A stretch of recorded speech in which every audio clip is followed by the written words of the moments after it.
A man with royal blood in his veins stands in the middle of a market in Jerusalem. The air is thick with the smell of burning incense, swinging a gavel over a broken world. They read the phrase, "the day of the Lord," and they picture blind rage. They picture fire. Brimstone. If you are already brought low, the wind will simply rush over your back. The remnant is not a collection of the strongest fighters. They are the ones who know they have nothing left to lose. They are the people who do not try to negotiate with the fire. They let the unbuilding happen. They understand that their own hands are completely empty. And because they are empty, they are finally open. When the clay jars shatter and the stale wine spills onto the limestone streets, they do not scramble to scoop the dirt back up. They do not cling to the dregs. They simply look to the Creator. God is actively sweeping the earth to gather this exact posture. He is looking for the bowed down. But this kind of spiritual poverty is almost never chosen voluntarily. Usually, it has to be forced upon you by the sudden collapse of everything you thought would keep you safe. You sit in a sterilely fluorescent-lit clinic room, listening to the loud crinkle of the paper beneath you, as a doctor says a word you never wanted to hear. Or perhaps you stare into the glowing glare of a laptop screen, reading an email that abruptly severs you from the career you spent a decade building. Or you stand in the quiet, echoing hallway, and a deity who has finally lost his patience with humanity and decided to burn it all down. But if you look closer, of a house that used to be full, feeling the heavy, suffocating weight of a relationship that is just fractured beyond repair. The high stone walls of your own personal Jerusalem have just been breached. You spent years stockpiling your emotional and financial grain. You built a carefully curated life, a fortress of predictability designed to keep the chaos of the world safely on the outside. And then, without warning, the storm hits. The structures you relied upon, your physical health, your reliable paycheck, your carefully maintained reputation crumble into fine chalk. When our personal empires collapse, our instinct is almost always to assume the worst about the sky above us. We interpret the sudden absence of comfort as the undeniable presence of divine anger. We look at the wreckage of our plans, taste the bitter ashes of our lost autonomy, and conclude that we are standing under the gavel of a furious judge. But if you read Zephaniah through the lens of the gathered harvest, the narrative of your own suffering violently shifts. The dismantling of your carefully built life is not a sign of divine abandonment. It is a surgical excavation. God will often allow the false securities you worship to be systematically unbuilt because He loves you too much. At the vocabulary He carefully borrows from the book of Genesis, at the specific people He is targeting in the crowd, and at what actually happens to let you settle on your dregs. He refuses to let your soul become thick and numb, absorbing the dirt of a complacent culture until you no longer recognize your need for Him. If He has to break the clay jar of your comfort to save the wine of your spirit, He will shatter it without hesitation. He is stripping away the foreign silver you trusted in. He is tearing down the corner towers of your pride. He is forcing you into the posture of the Anawim, the humble, the bowed down, the ones whose hands are finally empty enough to actually hold what He has been trying to hand you. You are not being abandoned to the fire. You are being refined by the harvest. But the most shocking part of Zephaniah's ancient scroll is not the fire itself. It is what happens when the smoke finally clears. And the bruised, exhausted remnant looks up from the dust to see what God is doing in the ruins. The wind stops. The ash drifts down over the cracked limestone streets like gray snow. The heavy, suffocating roar of the Babylonian army, the crashing of the high corner towers, the burning of the imported cedar wood, all of it fades into a deafening, terrifying silence. When the dust settles in His final chapter, you start to see something the angry God reading completely misses. The day of the Lord is not a tantrum. The humble of the land, the Anawim, slowly stand up from the dirt. They are covered in soot. They are exhausted. They have lost the silver they once trusted, the false alliances they once brokered, and the heavy walls that once kept them safe. They look toward the smoking rubble where the temple used to stand, waiting for the final gavel to fall. They expect a lecture. They expect a harsh reminder of their failures. But they do not hear a gavel. They hear a song. Zephaniah chapter 3, verse 17. The prophet delivers the most shocking emotional twist in the entire Old Testament. The smoke clears, and he reveals the deity standing in the center of the wreckage. He says, "The Lord your God is in your midst, a victorious warrior.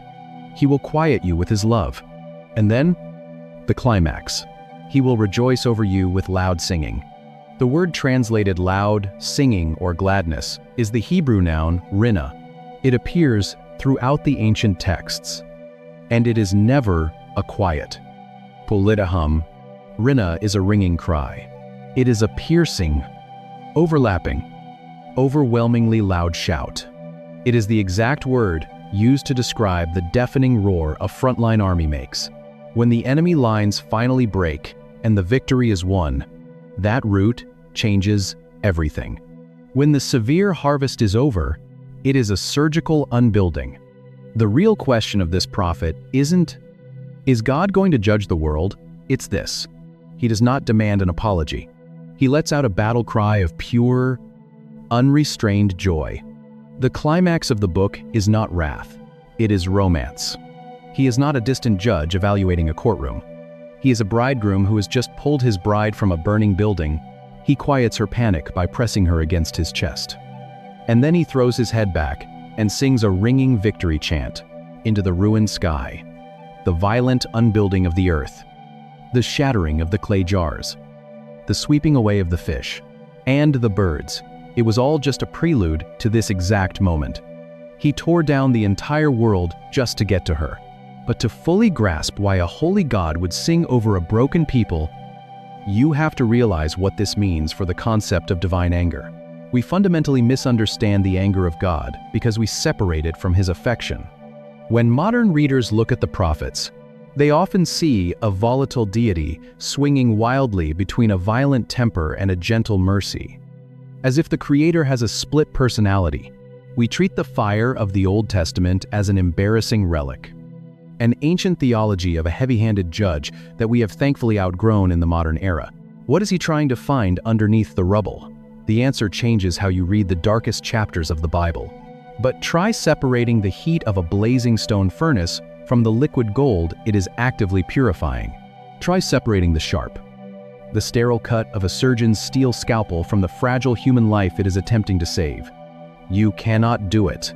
His wrath is not the opposite of his love. It is the terrifying, burning edge of his love. If God were truly indifferent, if he were simply a distant cosmic observer who felt nothing for his creation, he would let us rot in our own clay jars. He would allow us to settle on our dregs, absorb the bitter taste of the dirt at the bottom, and slowly suffocate under the weight of our own cultural apathy. Indifference does not shout in the streets. Indifference does not sweep away the earth to gather a harvest. Apathy leaves the broken system exactly as it is, letting the sickness run its fatal course. But Zephaniah reveals a deity who is intensely, uncomfortably involved. The ferocity of the judgment in chapter 1 is the exact measurement of the passion in chapter 3. You do not get the ringing, deafening battle cry of Rinna without the violent unbuilding that precedes it. It diagnoses a spiritual condition that most of us do not even realize we have. A slow drift into a very specific kind of numbness. God hates the imported Babylonian idols, the false security of the high corner towers, and the thick sediment of our complacency, precisely because he loves the people hiding behind them. He refuses to share his bride with a culture that will eventually crush her, so he burns the culture to the ground. The day of the Lord is not an execution. It is an extraction. He is destroying the heavy iron chains, not the bruised wrists they bind. Once you realize the fire is aimed entirely at the things holding humanity hostage, the entire narrative of the prophets violently shifts. You stop reading these ancient books as a countdown to a doomsday, and you start reading them as the aggressive lengths a lover will go to in order to reclaim what is his. And that theological pivot brings us to the final reality waiting at the very end of the scroll. When the noise finally stops, and all the false layers of the world are permanently stripped away, the creation tape plays in reverse. and the house is dismantled room by room. The clay jar is violently shattered, and the thick sediment of our apathy is forced to the surface. The high corner towers crumble into chalk, that the modern world actively encourages. God is not speaking through this royal prophet just to terrify the streets of Jerusalem. He is announcing a cosmic reset, and the false security of the city is finally exposed. The imported silver becomes useless metal, and the illusion of human control burns away. The earth is swept completely bare, and the farmer gathers his bruised wheat before the winter freeze. The humble of the land bow into the dust, and the fire rushes safely over their backs. The smoke finally clears over the ruined capital, and the Creator sings a ringing battle cry over his bride. Same fire, same love. But maybe the part that stays with me most is the expectation of the gavel. Think about the Anawim standing up from the dirt, covered in soot, looking at the smoking rubble of everything they thought would keep them safe. They expect a lecture. They expect the cold, hard judgment of a disappointed deity. Instead, they get the deafening, tear-soaked rena of a bridegroom who just tore the world apart to find them. If you are in a season where your life feels like it is being systematically unbuilt, where the stone walls have fallen, the pantry is empty, and the jar of your comfortable theology has just been shattered on the floor, do not assume He is naming the disease, and He is bringing the cure. But to feel the weight of the storm that is about to hit, are standing under the wrath of an angry God. You are not being punished. You are being gathered. The unbuilding is a rescue mission for your soul. He is just stripping away the dirt of your complacency so you can finally hear Him sing. And may the God who loves you far too much to let you settle on your dregs meet you in the middle of your rubble and quiet your panic with His love. If this opens something up in you, subscribe. Leave a comment even. One word helps. Share this with someone who is watching their own carefully built walls come down. Pray for us as we keep digging into these texts. You cannot start in the market with Zephaniah. You have to go all the way back, drifting down from the flat rooftops. Offerings made to the star gods of Assyria. He hears the clinking of foreign silver exchanging hands to the very first page of the Bible. And watch how He puts the entire world in reverse. In the beginning, God builds a house. He separates the light from the dark. He pulls dry land up from the damp earth. He fills the empty spaces with life. Fish in the sea, birds in the air, beasts on the ground, man in the garden. It is a rhythmic, expanding explosion of order. The sound of rushing water gives way to the flutter of wings and the thud of hooves. It is good, and it is whole. Now look at Zephaniah chapter 1. The prophet opens his scroll and plays the Genesis tape in reverse. Listen to the exact sequence in verse 3. I will sweep away man and beast. I will sweep away the birds of the sky, and the fish of the sea, man, beast, bird, fish. It is the exact opposite order of the creation narrative. God is walking backward through the garden. He is dismantling the house, room by room. He is putting the animals back into the dust. He is pulling the birds out of the sky. He is draining the oceans of life. He is taking the breathing, bleeding, singing world, and pulling it back into the dark, formless void, the haggling of merchants who dress in imported Babylonian clothes, the low murmur of priests who serve two altars at once. When modern readers see this, they panic. They recoil from the text. They assume the deity of the Old Testament has finally snapped. But the careful precision of the Hebrew poetry tells a different story. This is not a random catastrophe. It is a deliberate decreation. To understand why this is happening, you have to understand the prophetic concept of the day of the Lord. For generations, the people of Israel prayed for the day of the Lord. They sang about it. They assumed it meant a day of military victory, a day when God would step out of the clouds, crush their geopolitical enemies, and validate their religious routines. They thought it was a day of national vindication, but the prophets knew better. Amos warned them first. He said the day of the Lord would be darkness, not light. like a man running from a lion, only to feel the cold stone of his own house, lean against the wall, and be bitten by a snake. Zephaniah takes that terrifying warning and scales it up into a cosmic collapse. The dismantling is total. He targets the land. He targets the idols. He targets the priests bowing to the stars. He targets the royal officials parading in imported Babylonian silk. He targets the merchants weighing out foreign silver. The limestone streets are packed with a society that believes they are completely safe. He has the pedigree of a king, the great-great-grandson of Hezekiah. He strips away every layer of comfort, every false security. The silver becomes useless metal. The gold cannot buy a single drop of water. The fortified walls crumble into chalk. The high corner towers collapse. Everything humanity built to declare independence from their creator is systematically unbuilt. You can almost hear the heavy stones hitting the ground. You can smell the acrid smoke of burning cedar wood. The reversal is necessary because the foundation is completely rotten. The creation has become a weapon. The gifts have entirely replaced the giver. So God rolls up the blueprint. He clears the stage. But as the camera pans through the wreckage of this decreation, it zeroes in on one specific group of people, hiding in the capital city. And the words used to describe them explain exactly why the storm had to come. God takes a lamp. He walks through the darkened streets of the capital city. He steps over the foreign altars, walks past the empty marketplaces, and goes down into the quiet. Secure. Stone houses. He is holding a flickering oil flame up to the shadows, searching for a very specific kind of person. Listen to the prophet in chapter 1. Verse 12. At that time I will search Jerusalem with lamps. But he opens his mouth and delivers a funeral dirge for the entire world. He is writing a book that almost no one will read, and I will punish the men who are complacent. Those who say, in their hearts, the Lord will not do good, nor will he do ill. In the original language, the phrasing is intensely physical. It translates literally to men who are settled on their dregs. It is an image pulled directly from ancient winemaking. When a vintner presses the grapes, he pours the raw juice into a large clay jar and lets it sit in the cool dark. Over time, the sediment, the dead yeast, the crushed stems, the dirt drifts to the bottom of the vessel. These are the dregs.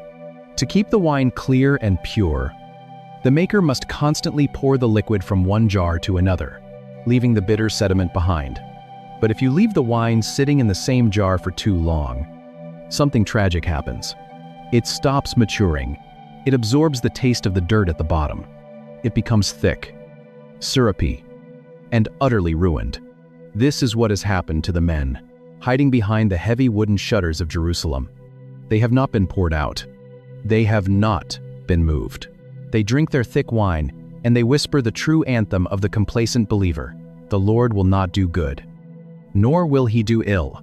You probably have his words sitting on a shelf right now, buried somewhere in the back of the Old Testament, squeezed into a few pages. They do not believe God is dead. They just believe he is harmless. They view him as a distant concept who demands nothing, interrupts nothing, and changes nothing in their daily routines. This is not violent rebellion. It is comfortable apathy. The danger of an undisturbed life is that it thickens the soul. When the city walls are high, the pantry is full, and the geopolitical alliances are secure. You stop looking at the sky. You stop listening for the prophet shouting in the street. You just settle. You slowly absorb the dirt of the culture around you until your spirit tastes exactly like it.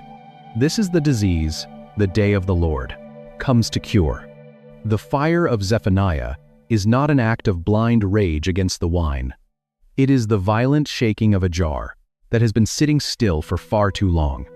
God is shattering the clay vessel to force the sediment to the surface. The unbuilding of the city is terrifying, and the darkness he promises is absolute.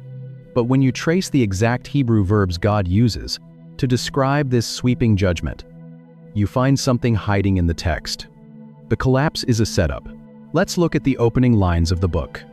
Zephaniah, chapter 1, verse 2. The prophet wastes no time between Habakkuk and Haggai.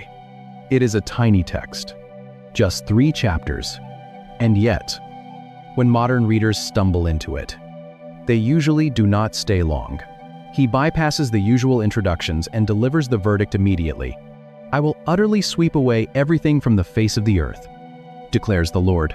The English translation feels violent, final, and absolute. It sounds like a cosmic eraser dragging across the globe, leaving nothing but barren rock behind. But the word translated sweep away or consume here is the Hebrew verb asaph. It appears over 200 times in the Old Testament, and its primary meaning is almost never destruction. The root asaph means to gather, to collect, to bring in. It is the word used for harvesting golden wheat from an open field, carrying heavy, rough bundles into the barn before the cold winter rain hits the soil. It is the word used by shepherds for gathering a scattered flock of sheep into a stone pen as the horizon turns black. If feeling the weight of the original Hebrew is shifting how you read these ancient warnings, you're exactly who this channel is for. Drop a thought in the comments and hit subscribe, because every week we go deeper into the text than you knew was possible. So the prophet holds up this verb. And to prove that, this is not just a linguistic coincidence. Look at how Zephaniah uses the exact same word at the very end of his scroll. They read the first paragraph, feel the overwhelming, suffocating heat of the doom he is predicting, and quickly flip forward to the safety of the New Testament. In chapter 3, verse 20, the storm is past, the fire has burned out. God speaks to the survivors, the bleeding and exhausted remnant standing in the smoking ruins of their city. He says, "At that time I will bring you in. At the time when I gather you together." That word gather is asaph. That root changes everything. When God says he will sweep away the earth, in chapter 1, the text literally carries the image of a farmer pulling in his crop before the winter freeze. The day of the Lord is not a blind eradication. It is a severe harvest. God is not burning down the field because he hates the dirt. He is burning away the chaff because he is fiercely protective of the wheat.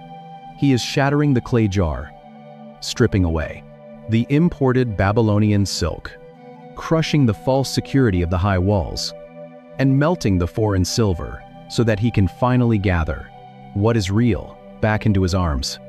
The unbuilding of the world is actually a rescue mission for the soul. But a harvest implies that something survives the sickle, and the people who actually make it through the fire of Zephaniah share one defining characteristic. Zephaniah lowers his gaze. He looks past the imported silk of the royal princes. He looks past the heavy silver coins on the merchant tables. Zephaniah is arguably the most ignored prophet in the biblical canon. Most people assume Zephaniah is just an angry book about an angry God. He ignores the thick wooden shutters of the complacent. He turns his face to the people sitting in the dust. The sky above Jerusalem is turning the color of bruised iron. The Babylonian army is marching closer. You can almost hear the rhythmic thud of foreign boots on the northern dirt roads. And in the middle of this rising panic, the prophet singles out the Anawim, the poor, the afflicted, the bowed down. They have no political leverage. They have no foreign alliances to broker. They feel the chilling wind of the coming invasion on their skin. And they have no high towers to hide behind. To them, he delivers a lifeline composed of just one repeating verb. Seek the Lord, all you humble of the land, who do his just commands. Seek righteousness, seek humility. Seek, seek, seek. 3 times. Like a heartbeat. 3 times. Like a desperate knock on a heavy door. He does not tell them to build a wall. He does not command them to stockpile grain in their cellars. He does not tell them to fix their broken economy. He tells them to lower themselves even closer to the ground. The survival of the day of the Lord depends entirely on posture. If you stand tall, the storm will snap you in half. They have sat in the exact same comfortable theology for decades. The air in their cellars is stale. The dust on their floor is undisturbed. The Creator does not look at the battered, surviving wheat with a look of mild relief. He does not fold his arms